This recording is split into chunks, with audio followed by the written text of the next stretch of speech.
Paz e a graça do Mestre Jesus estejam conosco hoje e sempre. Nossa reflexão de hoje vem da segunda carta de Paulo a Timóteo, nos dando a oportunidade de analisar uma situação que acontece corriqueiramente conosco.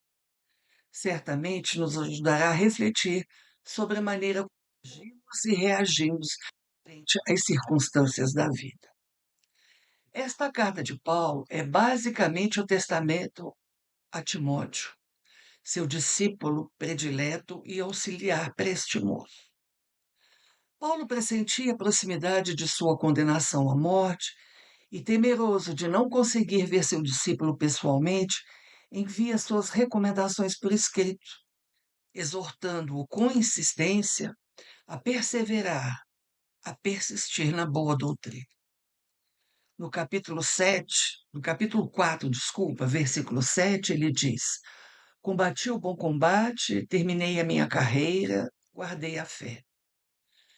Na primeira fase de sua vida, Paulo combateu os cristãos e buscava vitórias transitórias. A partir de seu encontro com Jesus no episódio de Damasco, converte-se e segue na divulgação dos ensinamentos do Mestre. Foi fácil? Não. Passou por muitas situações difíceis, foi incompreendido, perseguido, mas ele não esmoreceu, servindo incansavelmente a viver uma vida bem vivida a serviço de Deus. Quando se fala em combate, logo vem à nossa mente violências, brigas, perturbação, que traz efeitos devastadores. Mas Paulo indica o bom combate, nos mostrando aqueles conflitos de sentimentos que são travados na intimidade, silenciosos, no exercício do autoconhecimento. Por exemplo, quem nunca sentiu, após uma palavra desnecessária, perceber que estava errado e fica aborrecido com si mesmo? De novo, né? Essa é a nossa sensação. Alguma coisa não fica bem dentro de nós. Ao enxergar nossos defeitos, estamos falando de autoconhecimento.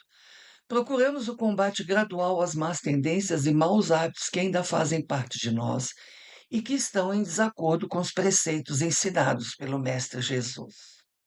Então, nós observamos aqui uma comparação, né, entre Paulo, o problema de Paulo, que ele passou na sua mudança, e nós também, né?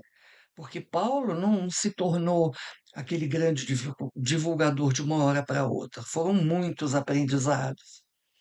No livro Palavras de Vida Eterna, lição 148, No Bom Combate, diz Emmanuel, abre aspas, no combate visamos aos inimigos externos. No bom combate, dispomos-nos a lutar contra nós próprios, assestando, isto é, apontando baterias de vigilância em oposição aos sentimentos e qualidades inferiores que nos deprimem a alma. Fecha aspas. Conhecemos as dificuldades pelas quais Paulo passou, mas não nos esqueçamos de que nós, a cada dia, também passamos não só por nossas batalhas exteriores, e especialmente essas as mais difíceis, as batalhas interiores. Vivemos uma encarnação que é um presente do Pai. Aliás, vivemos várias, né? Que são oportunidades recebidas do Pai para que possamos nos elevar espiritualmente. Vamos nos adaptando a esta dimensão, inicialmente com os cuidados familiares, e seguimos aprendendo para cumprir nossa missão, que é sairmos desta encarnação melhores do que espiritualmente chegamos. Acertaremos, erraremos, passaremos por bons e maus momentos, sempre seguindo em frente, em constante aprendizado. E nesses momentos bons ou maus, temos a oportunidade de escrevermos nas páginas da nossa história um presente de renovação, com vistas a um futuro melhor, como espíritos imortais que somos. Não há como se imaginar que a transformação de Saulo, o doutor da lei, em Paulo, apóstolo de Jesus e grande divulgador de seus ensinamentos, tenha se dado de forma fácil. Houve necessidade de grandes mudanças interiores, aquisição de novos valores, mas ele persistiu e lutou por essa mudança.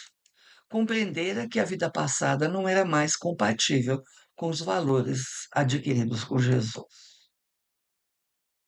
Fica o nosso convite para que reflitamos sobre os nossos próprios combates e bons combates, pois, de certa forma, podemos dizer que todos nós temos momentos difíceis, sejam eles na vida material e também na busca de nossa evolução espiritual. A renovação espiritual nos pede mudanças de paradigmas, ou seja, mudamos regras, normas, referências, modelos, enfim, que busquemos deixar de lado o homem velho, nos tornando o homem novo preconizado no Evangelho. Bem sabemos que é difícil extirpar de nós velhos hábitos, maneiras de pensar, defeitos, vícios, que por vezes pensamos ser inerentes ao nosso espírito. Como vamos mudar? Eu nasci assim, né? Faz nos lembrar com aquela música do Dorival Caymmi, Modinha para Gabriela, que diz: Eu nasci assim, eu cresci assim, e sou mesmo assim, vou ser sempre assim, sempre Gabriela. Não nos esforçando o suficiente para vivenciar a transformação necessária, ainda que paulatinamente. É necessário tenhamos coragem e sejamos fortes, focados, para não cairmos nos mesmos erros, ainda que saibamos dos esforços exigidos. E persistir, sempre. E também é importante que tenhamos fé nos desígnios do Pai, sabendo que Ele faz o melhor por nós, que deseja a nossa evolução espiritual e nos dá a proteção de que necessitamos através dos nossos espíritos protetores. Eles estão sempre ao nosso lado, intuindo o melhor caminho a ser seguido. No Livro dos Espíritos estão descritas as leis morais, entre elas a lei do progresso, que abrange a matéria e o espírito, bem como a lei de liberdade, que nos mostra que não há interferência de Deus nem de nossos protetores em nosso livre-arbítrio. Nós é que decidimos o que pensamos ou fazemos, e, obviamente, somos responsáveis pelas consequências. Podemos até questionar o que fazer com pensamentos negativos que, por vezes, surgem em nossa mente. Como controlá-los? Não atentamos para o fato que só de percebê-los já é uma demonstração de que estamos em evolução. Até então a gente nem sabia que estava assim. E hoje já percebemos que alguma coisa não vai bem. Então, necessário se faz procurar uma forma de mudar o rumo dos pensamentos, lembrando de palavras de Paulo na carta aos Hebreus, capítulo 13, versículo 5. Pois o próprio Deus disse: Não te deixarei, nem te abandonarei.